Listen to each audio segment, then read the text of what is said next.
ಬನ್ನಿ ಇವತ್ತು ಅವರೆಕಾಯಿ ಇತಕದ ಬೇಳೆಯಿಂದ ಗೊಜ್ಜು ಮಾಡೋದು ಹೇಗೆ ಅಂತ ತೋರಿಸ್ಕೊಡ್ತೀನಿ. ಈ ಥರ ನೀವು ಗೊಜ್ಜು ಮಾಡಿಕೊಂಡ್ರೆ ಬಿಸಿ ಬಿಸಿ ಅನ್ನಕ್ಕೆ, ಚಪಾತಿಗೆ, ದೋಸೆ, ಇಡ್ಲಿ ಯಾವುದಕ್ಕಾದ್ರೂ ನೆಂಚ್ಕೋಬೋದು. ಬಹಳ ರುಚಿಯಾಗಿರುತ್ತೆ. ಮನೇಲಂತೂ ಎಲ್ಲರೂ ಇಷ್ಟಪಡ್ತಾರೆ. ತುಂಬ ಸುಲಭವಾಗಿ ಬೇಗ ರೆಡಿ ಆಗುತ್ತೆ. ಮಸಾಲ ಫಸ್ಟು ರೆಡಿ ಮಾಡ್ಕೋಬೇಕು. ನೀವು ಮಸಾಲ ಮಾಡ್ಕೊಳ್ಳೋ ಅಷ್ಟರಲ್ಲಿ ಸೈಡಲ್ಲಿ ಇತಕದ ಬೇಳೆನ ಒಂದು ಪಾತ್ರೆಯಲ್ಲಿಟ್ಟು ಬೇಯ್ಲಿಕ್ಕೆ ಇಟ್ಬಿಡಿ. ಆಮೇಲೆ ಮಸಾಲ ರೆಡಿ ಮಾಡ್ಕೊಳ್ಳಿ. ಸೊ ದಟ್ ಎರಡು ಅಟ್ ಎ ಟೈಮ್ ಕೆಲಸ ಬೇಗ ಆಗುತ್ತೆ.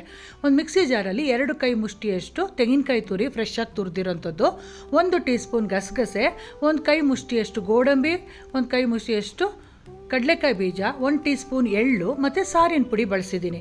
ನೀವು ಮನೇಲಿ ಯಾವುದು ಸಾರಿನ ಪುಡಿ ಬಳಸ್ತೀರೋ ಅದನ್ನೇ ಹಾಕ್ಕೊಳ್ಳಿ 1 ಟೀ ಸ್ಪೂನು. ನಾವು ಜೊತೆಗೆ ಇಲ್ಲಿ ಹಸಿಮೆಣ್ಸಿಕಾಯಿ ಕೂಡ ಹಾಕ್ತೀವಿ. ಆಮೇಲೆ ಅದರಿಂದ ನೋಡ್ಕೊಳ್ತಾ ಖಾರ ಹಾಕ್ಕೊಳ್ಳಿ. ತರ್ತರಿಯಾಗಿ ರುಬ್ಕೋಬೇಕು, ನೈಸಾಗಿ ರುಬ್ಬಾರ್ದು. ಈಗ ಮಸಾಲ ರೆಡಿಯಾಗಿದೆ.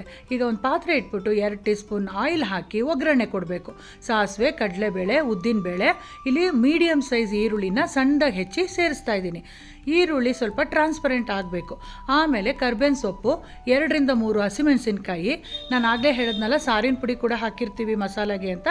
ಈಗ ಹಸಿಮೆಣಸಿನ್ಕಾಯಿನ ನೋಡ್ಕೊಳ್ತಾ ಹಾಕ್ಕೊಳ್ಳಿ. ಮತ್ತು 3 ಟೊಮೆಟೊ, 3 ಈರುಳ್ಳಿ 3 ಟೊಮೆಟೊ ಹಂಗೆ ತೊಗೊಂಡಿದ್ದೀನಿ.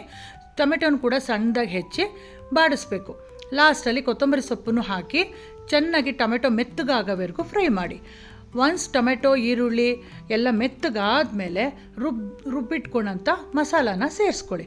ಹಸಿ ವಾಸನೆ ಹೋಗಬೇಕು. ನಾವೆಲ್ಲ ಹಸಿದಾಗೆ ಹಾಕಿ ರುಬ್ಬಿದ್ದೀವಲ್ವ, ಸೊ ಆ ಕಾರಣಕ್ಕೆ ಸ್ವಲ್ಪ ಚೆನ್ನಾಗಿ ಎಣ್ಣೆ ಬಿಟ್ಕೊಳ್ಳೋವರೆಗೂ ಬಾಡಿಸ್ಬೇಕಾಗತ್ತೆ. ಇದು ಬಾಡ್ಸೋಕ್ಕೆ ಒಂದು 5 ನಿಮಿಷ ಬೇಕು. ರುಚಿಗೆ ತಕ್ಕಷ್ಟು ಉಪ್ಪು ಹಾಕಿ 1 ಟೀ ಸ್ಪೂನು ಬೆಲ್ಲ ಹಾಕ್ಕೋಬೇಕು. ಬೆಲ್ಲ ಹಾಕೋದ್ರಿಂದ ಟೇಸ್ಟು ತುಂಬ ಚೆನ್ನಾಗಿ ಹೊಂದ್ಕೊಂಡು ಎನ್ಹಾನ್ಸ್ ಆಗುತ್ತೆ. ಈಗ ನಾನು ಹೇಳಿದ್ನಲ್ಲ ಮುಂಚೆನೇ ಸೈಡಲ್ಲಿ ಇತಕದ ಬೇಳೆನ ಬೇಯ್ಲಿಕ್ಕಿಡಿ ಅಂತ, ಅದು ಆಲ್ಮೋಸ್ಟ್ 3/4 ಅಷ್ಟು ಬೆಂದ ಮೇಲೆ ನೀರನ್ನೆಲ್ಲ ಬಗ್ಗಿಸ್ಬಿಟ್ಟು ಡ್ರೈನ್ ಮಾಡಿ ಬೇಳೆ ಎಷ್ಟು ನೀವು ಬೇಯಿಸಿಟ್ಟಿದ್ದೀರೋ ಅದನ್ನು ಸೇರಿಸ್ಕೊಳ್ಳಿ.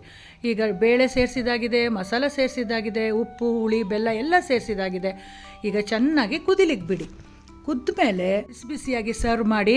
ದೋಸೆ ಮಾಡಿದರೆ, ಚಪಾತಿ ಮಾಡಿದರೆ, ಇಲ್ಲ ಬಿಸಿ ಬಿಸಿ ಅನ್ನ ಮಾಡಿದರೆ, ನೆಂಚ್ಕೊಂಡು ತಿಂತಾಯಿದ್ರೆ ಸೂಪರಾಗಿರುತ್ತೆ ಫ್ರೆಂಡ್ಸ್. ಟ್ರೈ ಮಾಡಿ.